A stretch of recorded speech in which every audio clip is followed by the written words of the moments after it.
Okay, good. Thought I saw his. He was a mentee. for Oh, he us. was. Okay. So now I'm gonna give the meeting back to Rich Afrikian. He's gonna give some of his exploits of sailing through the years. I'll let him discuss it. Thank you, Craig. Okay, yeah. So welcome everybody. My good friend from Jubilee's here, Brian. He's not a new member anymore, but he is a new member. And if I knew he was coming, I would have brought a cake because it is his birthday. And I told Craig and a few people, Brian's not, I didn't even call him to say, hey, are you coming? Because he told me a week or two ago. But anyway, I want to, again, welcome everybody. I know there's a few folks here I've evaluated and,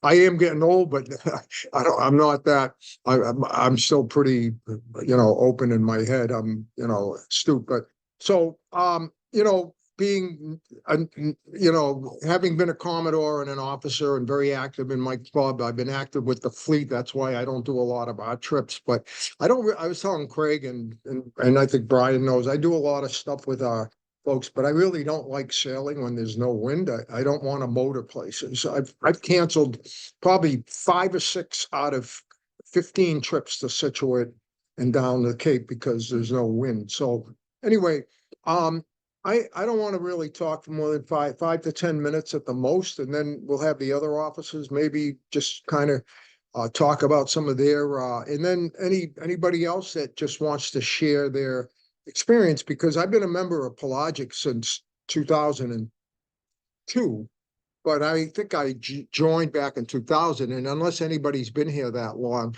I know we have members. I'm good friends with Weldon and Naomi. They're 50+ year members of Pelagic. I met them in the Power Squadron. So my first boat was actually a 12-foot sailboat, and I put it in Wakefield. And after 3 sails across that 1.5 mile lake, I got bored. It broke my window in my Grand Wagoneer. And I couldn't take it. And then I sailed with a buddy of mine from Green Harbor, who I used to work with, Cape Dory 25. And next thing you know, a month later, I went and bought one because, and I sailed with him. But in all honesty, I'm not shy. I didn't grow up with a boat. I grew up in Watertown and Cambridge, and I've lived overseas in several countries. I've rented and chartered boats everywhere I go. The most recent charter I did with there were 6 of us. Malik and Robin, we chartered a boat in Washington State and sailed the San Juan Islands. Now I knew all those areas, and I had been to most, not the islands we visited, but I'd been to half of them. But I used to inspect the airports. I come from the engineering world of airport inspections for safety and security, so I used to travel.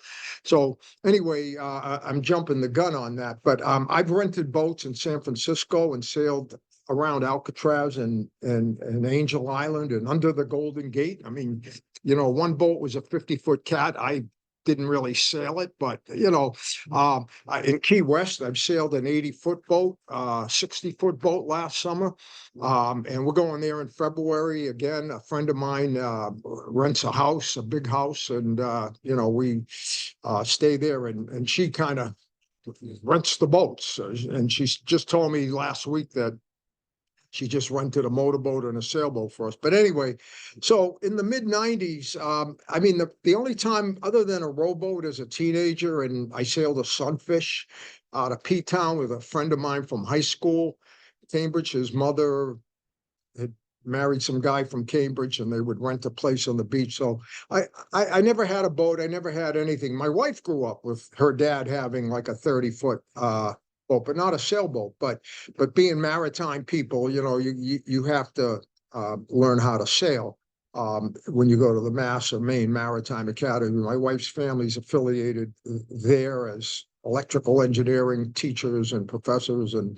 But anyway, so in the mid-90s, kids were 2, 3 years old. I bought that little boat and I hated it. And I sold it I bought it for like $400 and sold it for $400 2 years later.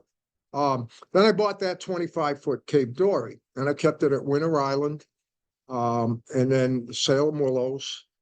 And then I got into Jubilee in 2000. of February. So I had 3-4 years, Winter Island. I had my mooring guy bring the same mooring from Winter Island to the Willows to there. And I had already started racing, and I really did not know much about sailing. I mean, I really didn't. I dove into it because I have that enthusiasm for whatever I do. I want to do it with passion, with a feeling of love. I knew this was a sport for me. So that happened with the 12-foot boat actually, and then I bought that Cape Dory in '96 or '97, I think it was. And I was racing on 2 or 3 other boats, and most of the racers don't want, unless you're ballast, and even then they don't want you if you're not a good, if you don't know how to sail. I learned that, yelling, swearing, and all that. It happens on some of our boats, but more so with the racing world, but not everybody. So I started. Then I got used. Then for 2 years, I raced on a Gulfin 38 with good friends. And the son is a member, and the brother, they're members of the club. So I really, I did the main, I did sheets, I did a little bit of everything. I never did the bow. I mean, you kind of had to be a little more athletic and lighter, and smaller, even on a big boat like that. But other than helping, so I don't know. At some point, I before I got rid of that Cape Dory, I was racing that, and I won the Sportsman's Award. And I came in last in the class, but my enthusiasm is why I got that, because my crew didn't show up, and I was out there racing solo. And these guys, I didn't. I was new to the club in 2000. I had friends from here. So what I want to say is I was part of the Power Squadron, and I went through that rank as well. I was commander there. That's comparable to Commodore, perhaps, but they had exec office and admin officer. So What's out?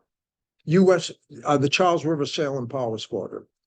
So the Charles River Sail and Power Squadron was the original Power Squadron. United States Power Squadron in the country was formed in Boston in 1910. In 1954, the year I was born, I'm 70, going on 71 in March. The Charles River somehow was a breakoff. And and when I was quote the commander there, but I had a lot of help. I met Weldon and Naomi and John Vaccaro and his wife. They were very big with Pelagic. I mean, everybody they ever sailed with, they did. Vaccaro's John, he did one of my evaluations, I believe. But anyway, if you weren't here, then you wouldn't know him. But they were here for quite a while, and when I did all that racing, I'm standing away. Yeah. So anyway, in '01, I sold that Cape Dory. Not that it matters, for like a grand less than what I paid for it, and I had it for like 4 or 5 years. And really didn't put any money into it. It was a very simple boat. I mean, I had lights, I had a battery, it had an outboard motor. I did sell the 5-horse and bought a 10-horse for it. That was necessary. So then I bought a Cal 33 from a guy at the club. And I liked it because this guy was literally 350 pounds, and the boat was big, and it was a 73. And those old Cals and the old boats tend to have no lazarettes. There was no place to store buoys or lines. I mean, the anchor locker was shut my phone off here. The it was a manual windlass that I wish I had for this boat. But anyway, I had that Cal, and I beat it up. I mean, I raced it, and I beat that boat up. I put a furler in it. I probably put about 10, 15 grand into it. And I paid 14, but I had it for 15 years. And I mean, I would go 20, 30 miles out, come back, get caught in 10-foot, waves out there. I was caught in a spout once out, not out there in the harbor, actually coming in. Anyway, I was racing that, and then had joined Pelagic. I had people evaluating me on that. I was sailing with other Pelagic members, helping them. I had a lot of people helping me in Pelagic. And I tell people, I probably had 20 to 30 different Pelagians. Is that the right adjective? Yeah, well, I thought it was. I just want to make sure. Helping me on the boat that never came, of half of which never came sailing. And I've had a lot come sailing. I remember once we had 2 dental students, or one, and he brought his wife and his friend and her wife. And, they came sailing. But that's kind of I don't know if it's right to say it's motto. It's kind of written, I hate to say guarantee. You sail, you help. You help, you sail. What? Yeah. Yeah, so I've had a lot of people, helping me, and I had for 2 years, one of our members, a woman sanded and painted my bottom on that Cape Dory, and she sailed with us a bunch of times, and then, but I've had a lot of people, and but I tended to do a lot of the stuff myself. Meanwhile, in the Power Squadron, I helped teach classes, I helped do things, and half the class there were 10 people, 3 to 5 were from Pelagic. And Weldon and Naomi were teaching some of these classes, or as assistants, as was I. Piloting, seamanship, sailing, engine maintenance, all that. I've taken 5 or 6 of their courses. I got the piloting. I took advanced piloting, but I didn't take the test. I took electrical. I didn't take the test. But anyway, I started, I got a job in 2005 where I met the now Commodore of this club over 10, 12 years ago at Logan. I'm a safety engineer working at Logan. I did airport inspections, but that was different. That was more OSHA-based stuff versus the liability of safety and security. But I did that too at Logan. I mean, walking around, and the Commodore of this club was there. And, we realized we had a big common interest in boating. So I was in a plane, not every week, but close. And so I could no longer keep a crew because they wanted to sail. I couldn't be there. At Jubilee, some of our members let their crew take the boats, but they don't like that. And when you're a past Commodore or an officer or in the spotlight, everybody kind of, hey, Rick. But we have people that do it now. I got a Coast Guard. I have a captain's license. I've had that since 2001 maybe. And I've renewed it 4 or 5 times, and I've been saying every time, including last year when I renewed it, that this is my last. It's a pain in the neck. I don't care about the drug test, the physical. So 3 years ago, I had a heart valve replaced, but they didn't cut me open. They went through my artery, the groin. And I have friends that have had parents pass away from that. But I had one friend the other day. He works at City Hall in Beverly, telling me how he tells his friend, how's your ticker doing? And I knock on wood, I had it at Brigham and Women's. It was part of a research thing, but so I kind of took it easy. So anyway, in 2016. I bought the boat I have now, Loon. And I saw with Michelle on our webpage your boat pictures, and I couldn't figure out how to upload them, but I didn't spend enough time trying to figure that out. And if I have to, I think Barbara and Craig and a few people that know me, even my buddy Ken Sovey's here. I've sailed with him and I didn't race with him. I wanted to. He races up at Jubilee with a mutual friend who's a Pelagic member, Tom Wanderer. I always forget the name of his boat. Celebration. I tend to call that Wanderlust because we had a boat named Wanderlust, but anyway, I have a deep love and passion for sailing. And as I said, I've had, unless somebody wants to come on my boat with no wind and go to Misery or Marblehead, which I do, or even Gloucester, I'll motor there and swim. I don't want to, I want to sail. I have a passion for sailing. So anyway, I've had Loon now since 2016, and the last 2 or 3 years. Medically, I'm knock on wood, I'm fine. I was fine, but that process, I never felt a thing through the whole thing. I mean, I woke up to a screen at Brigham and Women's 60-inch screen of my heart. They had a camera there showing me. I'm like, wow. But anyway, you know, they basically said, just don't do anything, don't do any heavy lifting for a month, but you know, if you're gonna boat, just be careful with your sheets and lines. And one of the doctors, he wasn't a boat owner, but he knew how to sail. So just, you don't want to put a strain on yourself the first month. But so despite all that, I had boat problems, and I several times I broke down. Once outside of Winthrop, I sailed all the way down, put the motor on, I'm motor sailing and all this. I had, it turned out to be air in the system, but I had a leak because and I don't know why, vibration must have opened up my rate core. But so I just had a fuel tank replaced, fuel lines, I had everything. And I paid a mechanic until 3 or 4 years ago. So this year I went back to doing my own winterization and all that. And I've enjoyed having a lot of pelagic people help me in the last couple of years, but not sadly, but for the most part, I did a lot of my own prep work, a lot of my decommissioning. Because now I moved to Beverly in 2018. So I'm a mile and a half. But even back when I lived in Wakefield, for 28 years, I mean, because I've always been a field rep, I had a company car, I would go to the club 3, 4 times a year, not only as an officer, but doing stuff on the boat. But so I'm back to trying to do more. I told the mechanic, I had to pay him $500-600 to winterize it for 2 years. I was just a little scared to get down there and do it. But so I'm back to doing all that. And now I've got new fuel lines, new fuel pump, new fuel tank. It's kind of like, waiting for the accountant that was doing your taxes that says he'll come in an hour and he never shows up till the next day. That happened a couple times. But I even do my own taxes.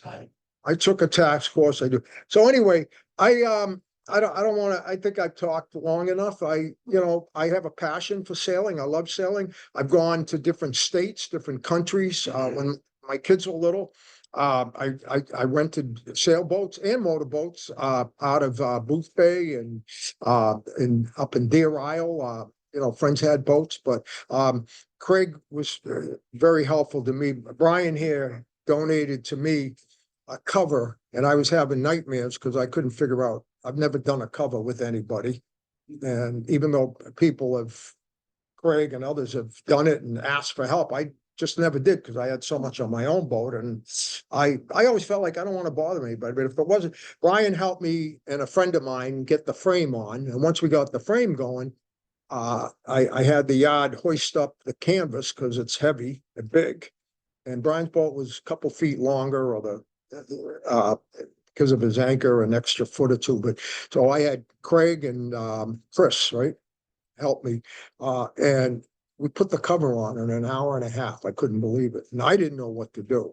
And this year I'm going to take it to Doyle in the spring and have him probably cut the back, make it into 2 pieces. So, but the yard hoisted it up for me with the fork truck. But anyway, I still, as I said, I rent boats when I travel. Craig came to my house and he saw a little motorboat in my yard. Who's that? That's Little Loon. So I have a lot of fun with that. And I went to Misery on that. I had a couple of teeth extracted. I shouldn't have been out that day, but I wasn't on any narcotics or anything. They do what's called heavy sedation, but so it was the next day, and one of our members came with me on the motorboat because I didn't really want to sail the boat, or I don't know if there was any wind that day, I forget. But anyway, I had motorboat problems. I had cables replaced. They broke that day out of Misery. We had to make sure we didn't hit Brian's $1 million boat. No, but I could steer with the engine. I couldn't steer with the wheel. I had Susan. Yeah, no, we didn't want to damage it. So I got us back to my mooring, and then my buddy mechanic fixed it for me. He didn't charge me because he said, I don't know why that pin broke loose, but I don't know anything about motors and motor, but I learned how to winterize my own outboard. I mean, it's a 70 oar, so I just did it a couple of weeks ago. Take off the cover, carburetor, fog it, run it, fog it, put it back, done. Lift the engine up, make sure all the water's out, put it back, and now it's in my yard all shrinked. So anyway, I have a passion for sailing. I couldn't even tell you how many people I've probably evaluated.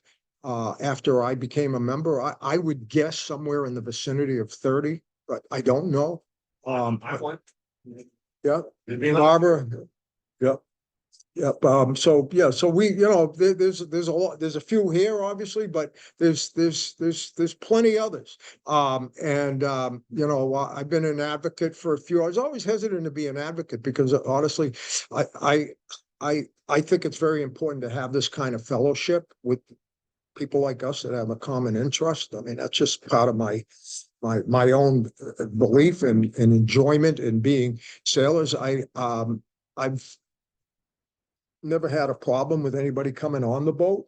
I have with people that aren't Pelagic members or that aren't sailors that tell me they know how to sail and they don't want to be told what to do. And when I ask them to go get the halyard and let's raise the main, they go up to the bow of the boat.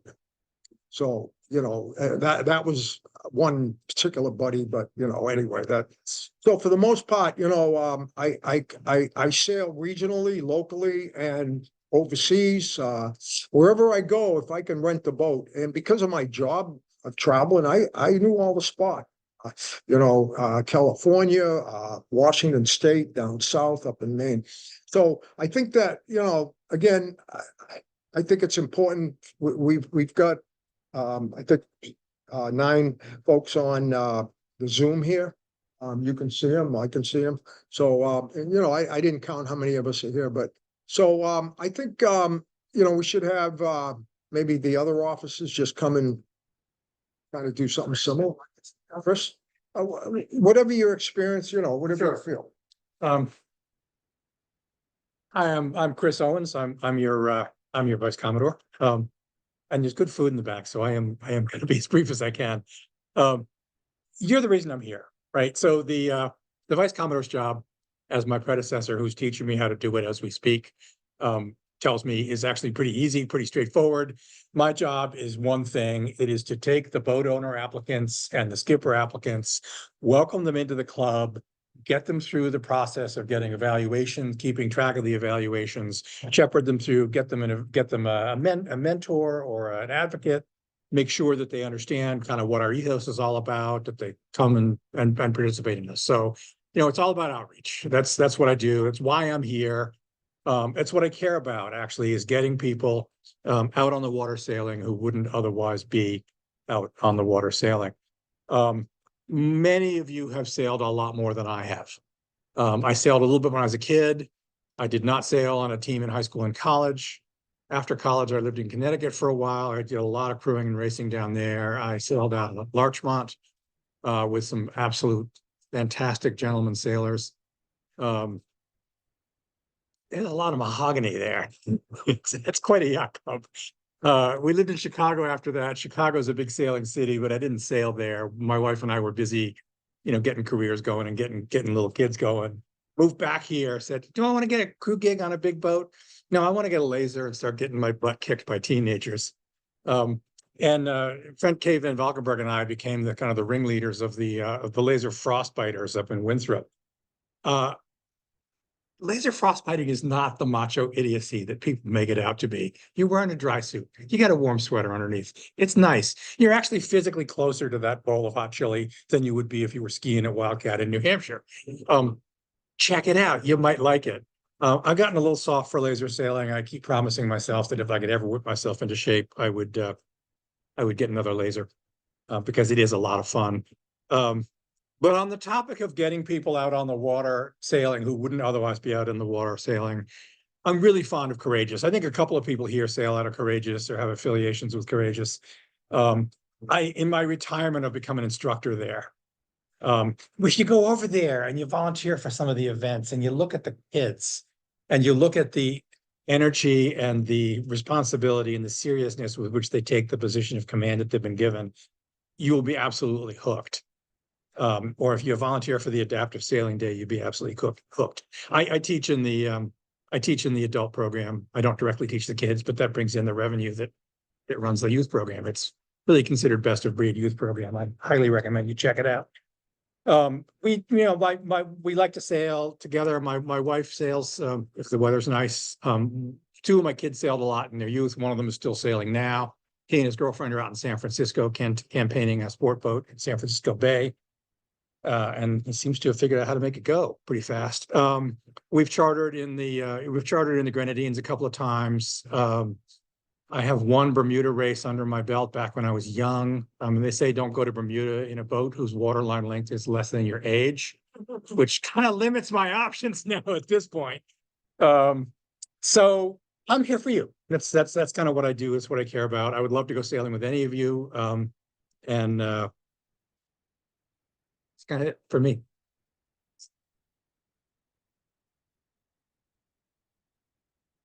Thank you, Chris. Now how about the Rear Commodore, Ryan? Thank you, Rick, and thank you, Chris, also, and Rich. My name is Ryan Anderson. I'm the new Rear Commodore. I'm relatively new to the club. I think I've only been technically a full boat owner member for maybe a year, but I've been involved in the club here for a little over 3 years. I think it just took me a while to get my certifications.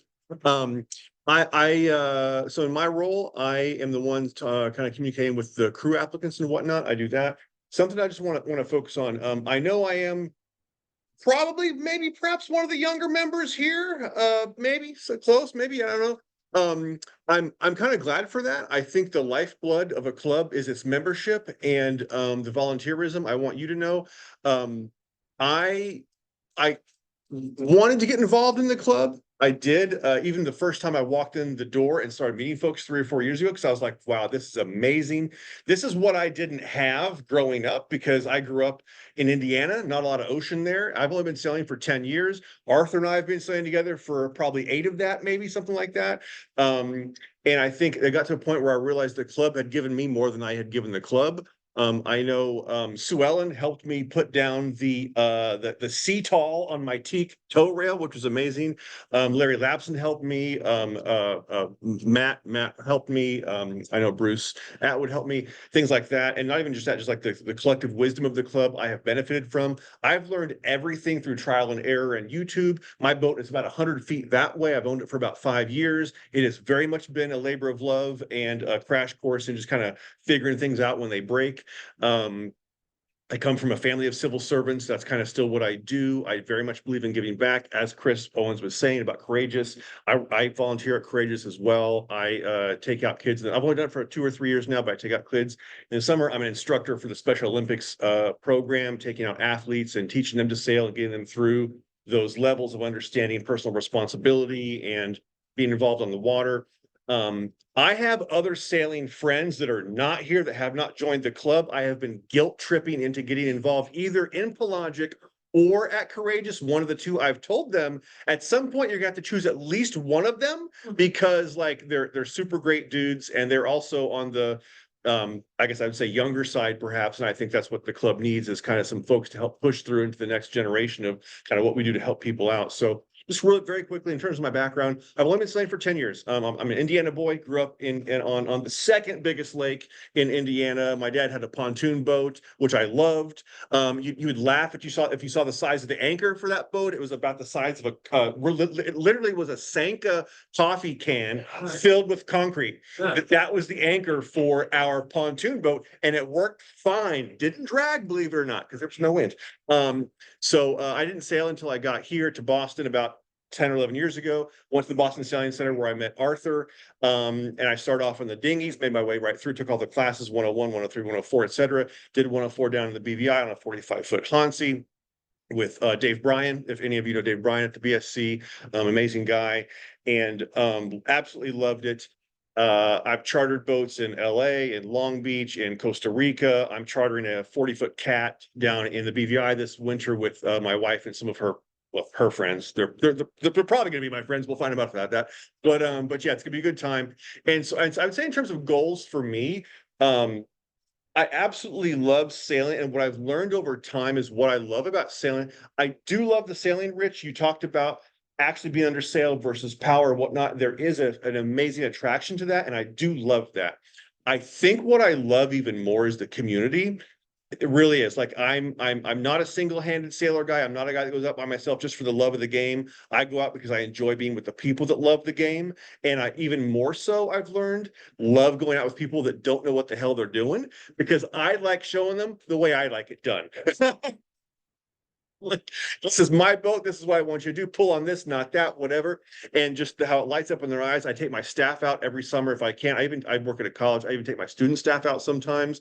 And just seeing, I mean, how many kids do you think that live and grew up in Boston have been on the water? Not even a sailboat, not even a personal recreational boat, just on the water at all ever. It's such a small people that grow up within a baseball shot of the water. You know, and I grew up in Indiana, but they live their whole lives, maybe never got on the water. So when I'm able to take folks out and see that life in their eyes, and I get to help them learn what it's like, and I convince them maybe they're going to join the BSC or they're going to join Courageous, so they're going to do whatever.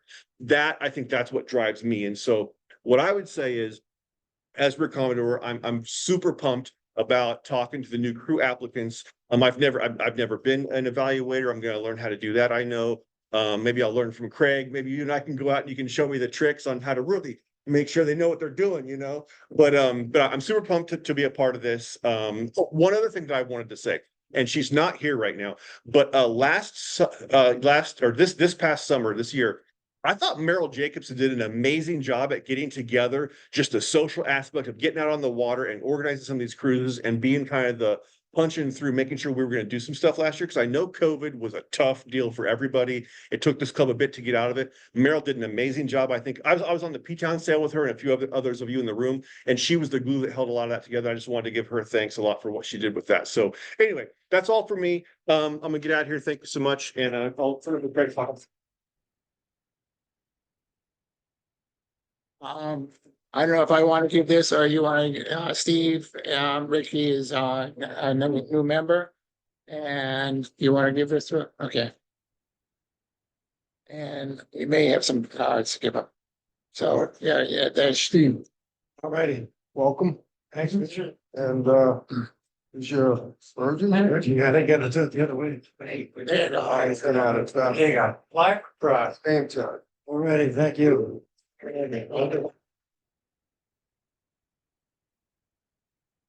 Are there any other people that would like to speak, especially, well, started with board members and then anybody other people? Sure. Oh, okay, you want to get a You picture? gotta come back up. Yeah. And there's.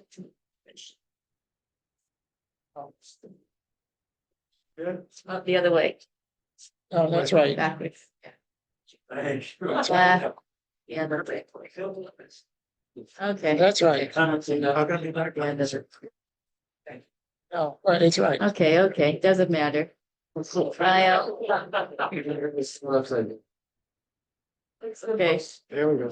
And here's some cards you can hand out to. Alrighty, thanks. We need a Virgie for Brian McMahon. What's that? Brian McMahon needs a Virgie. Oh, Brian.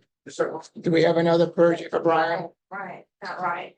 No, Brian, have you gotten a Pergy? No. Brian. Brian, You have haven't you? gotten a first, have you? No. No. Do we have an extra? Yes. Okay, we'll get you. Okay, Okay, Brian, come on up. did you get a name tag? Yes, I did. Good. Thank you. LOB. Yeah, hello. This is Brian, I told you, from Jubilee. He active at the Coast Guard Auxiliary, and he's got a name tag. It's missing in action. Gets close together, make believe you're friends. Okay, Okay. Brian's got a beautiful 37 or 8 foot Sabre.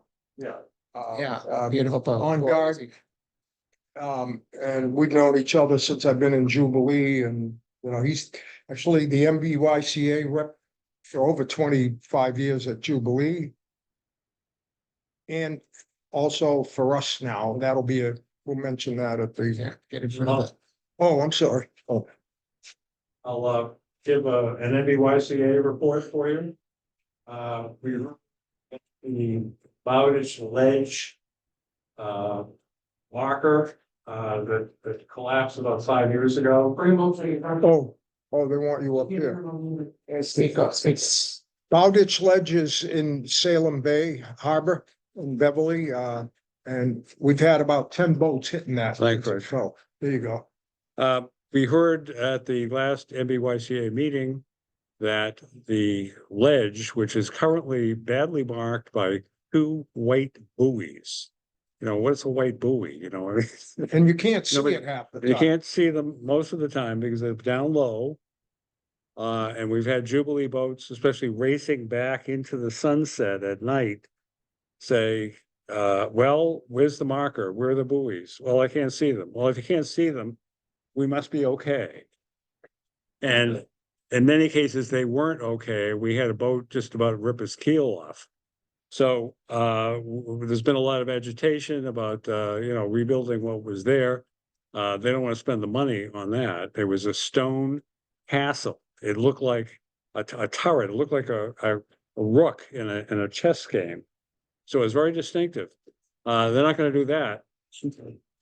But they did agree that in the springtime next year, they will ask for bids to put up a pole marker. It's going to be like Londoner off Rockport. So we all wished it would be lighted or have some more dramatic signification on it.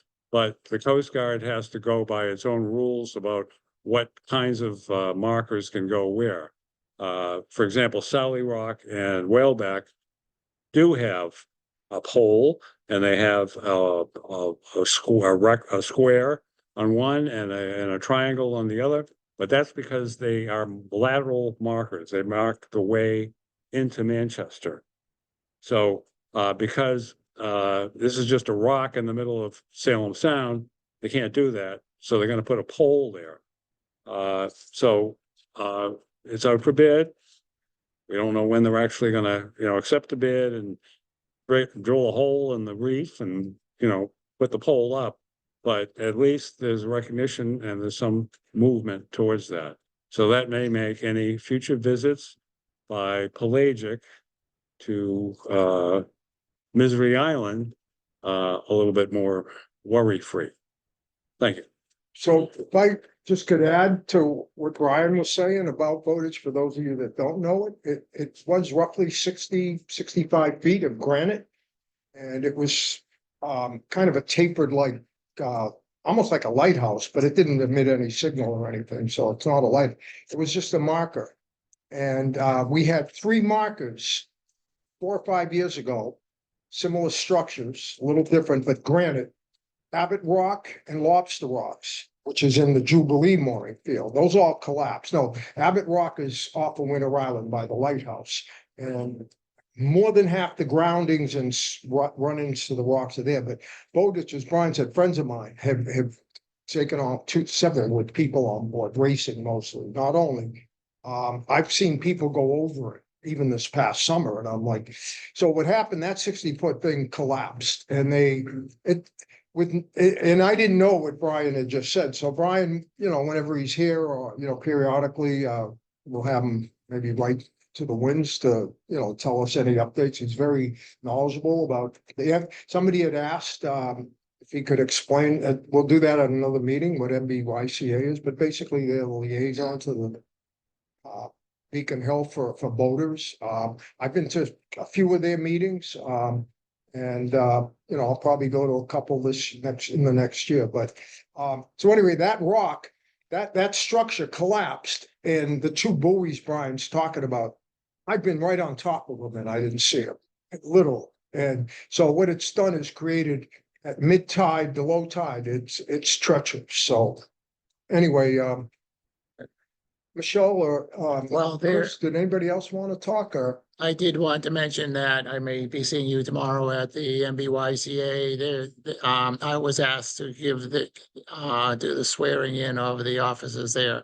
They get up in their zoot suits and they asked me to get in my zoot suit to get through that. So anybody wants to go tomorrow at the same time, 7:30 here, is the MBYCA meeting. Phil Greenstein, who is a boat owner, is being sworn in as a Commodore again. Are there any other people that want to speak? I'm sorry. Things that were purchased. People can pick up, Oh, yes, Aldridge's. you have your Eldridges and your calendars here, so anybody that's here. And everybody there, if you can run down here, Come up. come on up to. Talk not about selling, but about watching sailboats. So I grew up sailing, but I also used to go down to Newport to watch the America's Cup. Gonna get centered here, so Craig will yell at me. And that was a while ago, obviously. I was in Auckland in 2000, but before the races, so I got to see the boats, but didn't do that. So I was recently in Barcelona, got to see the new boats, very fancy, not really like sailing.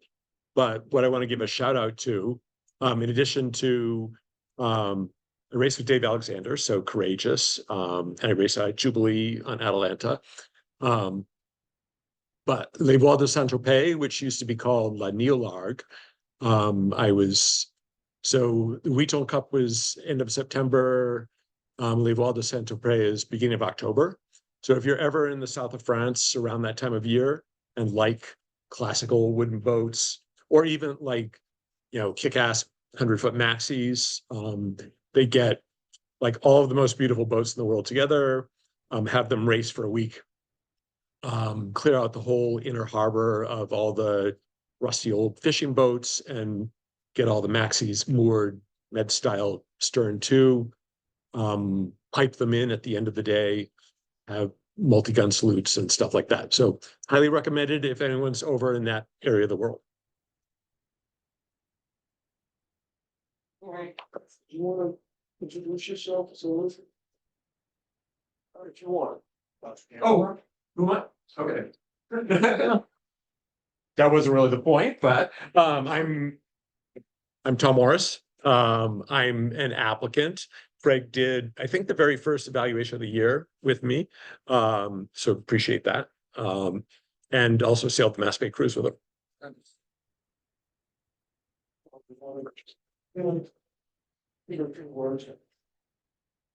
I met Tom today. He's new to Pelagic. Yeah, Tom is new to the Pelagic, so welcome, Tom. Well, didn't expect to be on camera today. Didn't put on my makeup.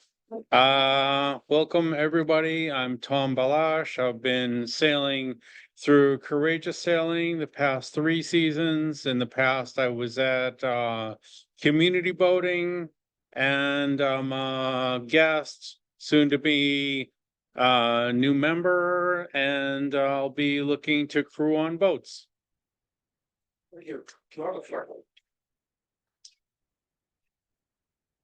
We have, anybody else want to share anything with us? Introduce yourself, do stuff. So I do. What? Yeah. Oh, I'm sorry, Chris. Yeah. Yeah. I had asked him earlier. Self-serving. Yeah. Salary. So.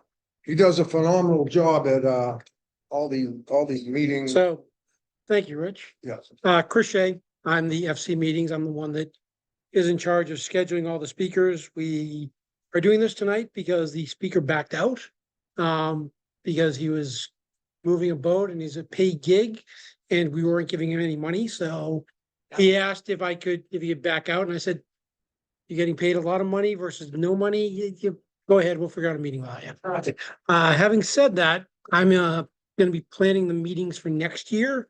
So if anyone knows of anyone that they think might be a good speaker, send me an email. I've got a list of about 70 or 80 people that I can call, but I'm always looking for new people to try and give a variety, because I find that the people that are in this club usually know people that are good speakers, and I am always looking for help to reach out and just be introduced. I think Chris Owens was responsible for one of our speakers. I think I sent you Elliot Rappaport. Elliot Rappaport. So if anybody thought he was good, that came from somebody in our club. I am not afraid to utilize all the assistance I can get. I'll be the one scheduling and all that, but just give me the name and the info and email, and I'll book them. So hope you all enjoy until our Christmas weekend or Christmas holiday in a couple weeks, and then back in April. back to you, Rich. Anybody else? Just want to say it's not late registered for the holiday party. We have 75 signed up. Speak up. And November 29th is their deadline. And the tickets have gone up from 40 to 50 now. Barbara, just What's for again? in case you didn't hear, we have 75 people booked for the party already. The holiday party in December, and if you know of anybody else, and just so you know, there was a budget and it was, I think, for 50 people, and so, I'm on the board, but I had nothing to do with that approval in that process, but I said they mentioned approving the extra money to cover, and I said, make it even a couple hundred, or I didn't say a number, but make it more, so some people procrastinate, but when I saw based on availability, all that, I signed up like within a few days, because I know, I enjoy it, and I got my son coming. He, poor guy, looks like me, but he's moving to Seattle in January, but so I mean, other than we're closing the meeting, I really want to tell you, I've been aware of, not only I've enjoyed all the emails in my 23 or 2 years of being here, and it's amazing what folks like Michelle and Barbara and Craig and other folks here, and then you get 3 new bridge officers. I think that's kind of not typical, very unusual. You wouldn't find that in a club, but and I had done one of the evaluations last summer for the rear Commodore, and and some other folks. But anyway, there's a lot of members. So try to get out there with other people. Try to help other people. I'm gonna try to. I retired, though I'm working part-time, and I'm making good money that I don't really need to do. I'm not rich, but I'm not, I'm good at what I do, and I'm working, but I'm putting it into the boat. So when I spent $3-4 grand on my fuel system with the mechanic versus doing it myself, which 5 years ago I would have done it all myself. But anyway, I just want to thank, past Commodore Russ, I've known for a while. He lives in Salem, and he's folks out of Hawthorne Cove, and so I'm really delighted, because I've had a lot of people that aren't here tonight that have helped me do a lot of work, and I know other folks do. I want to try to help folks that have boats, in other bays where I don't sail. I don't sail that often, if at all, down the Cape. Going to Maine. Didn't we get an email today? Somebody wants to sail a boat. They're looking for crew. I think it was a Pelagic email, unless it was Facebook, one of my sail. I'm on like 2 or 3 sailing groups, but they want somebody to sail a boat. I had a guy in the club ask, he was in Europe for 2 years with his boat, and then he went to Grenada. He wanted me to fly down there and sail either to Bermuda or to Bermuda to Maine with him. From Grenada, but I don't really want to live on a boat or go offshore. But I enjoy, I've rented boats and with the family, and slept Key West and out California. But anyway, if anybody, last minute, last offer, if you want to introduce yourself. Motion to adjourn. Oh, sorry. Okay, Chris. I'll be quick. But take your time. Eric Goldman, crew member, is my second season here, also sail at community boating and courageous. Just wanted to report, I just got done crewing a delivery of an Oyster 54 from the Chesapeake down to Florida. I got a lot of pictures and video. I'm not on social media anymore, so if anybody wants to hear about it, see me after the meeting. Thank you. All right, thank you, everybody, for coming. We got plenty of food here. Help yourself. And again, I say thank you to past officers, exec board members. Thank you. Well, that wasn't too bad. Yeah. Thanks for all the help. But I'd say hi. How are you doing? Huh? Yeah. Skipper. Yes, you. Night, everybody. Held one. I can't hear you. Good night, good night. You sail again. I can't hear anything, so I forget. good talking to you. Oh, Bye. no, we'll get one, right? No, oh, no. Yeah, that's smart. I'm just gonna sign everybody off. Shortage of